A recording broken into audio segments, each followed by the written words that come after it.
How's it going, buddy? It's Tim. I'm a commercial video maker and photographer in the UK.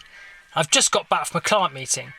Now, at the end of the meeting, my client was asking me, Tim, during the Zoom calls we have, you always look kind of like really crisp and clear and look really good. And we don't look quite as good. Have you got any tips on how to look good on Zoom? I thought, I've got like a spare hour. Let's make a quick video on how to look good on Zoom calls. I'll start with 4 kinds of people you don't want to be on a Zoom call. There's like the silhouette guy who's got the bright light behind them from the window and you can just sort of see the silhouette of them. There's the barely there kind of guy who's like down the bottom. You've got the headless one where their head's just kind of just bobbing along at the bottom. Oh yeah, and the one where the camera's way too low and it's sort of like looking straight up their nose. And while it might be comfortable to sit on your sofa, it's completely not ideal. I mean, your laptop on your knee, camera looking straight up at you. It's much better to find a desk to sit at and we'll get set up there. Sat at the table, we've got the same problem again. I mean, the webcam on the top of this laptop looking straight up my nose. So I'm going to grab a box and put it up so the webcam is eye line with me. With the laptop on top of this box, the webcam is pretty much at eye level with me.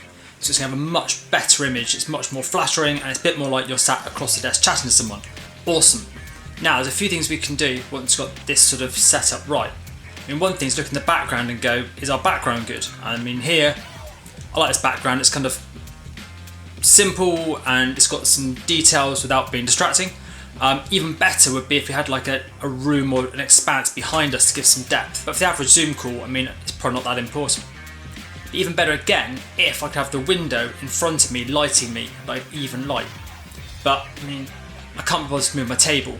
See, check it out. This is right in front of the window and it's kind of slightly overcast right now, so the light's really nice and diffused. So it's pretty ideal.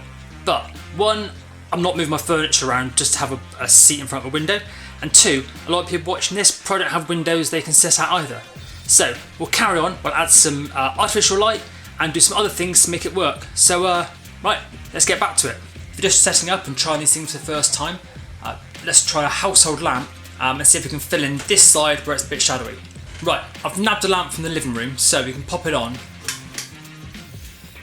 Now the light now is much more even, but that orange bulb and the daylight, it's not a great look.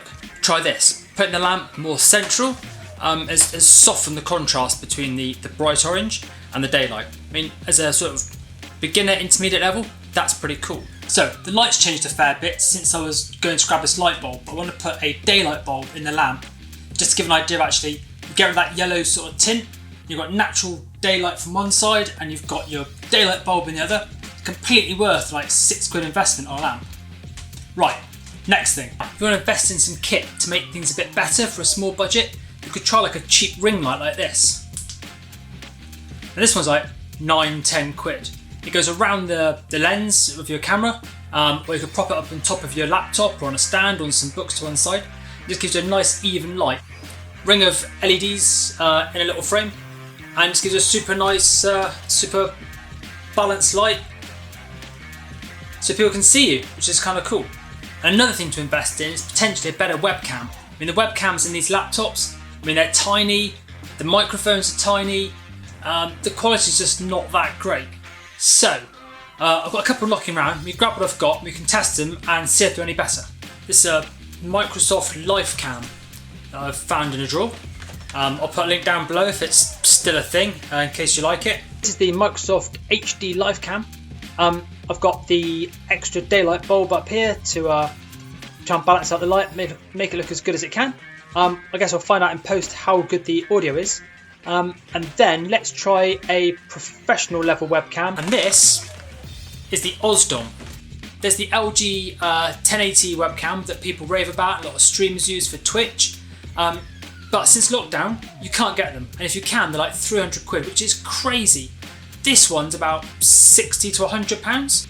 And looking at the footage on through my laptop, this is crispy. I mean, I am super impressed. It's almost not worth plugging my GH5 in to be a bit flashy on Zoom calls. This is really, really good. I'll put a link to it down below and hopefully the audio sounds good when it comes to checking it in post.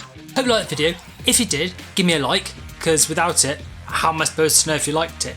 If you want to see more content around how to make better videos, take better photos, all that kind of good stuff, hit subscribe. running 1 or 2 videos a week, and I'll see you next time. Bye!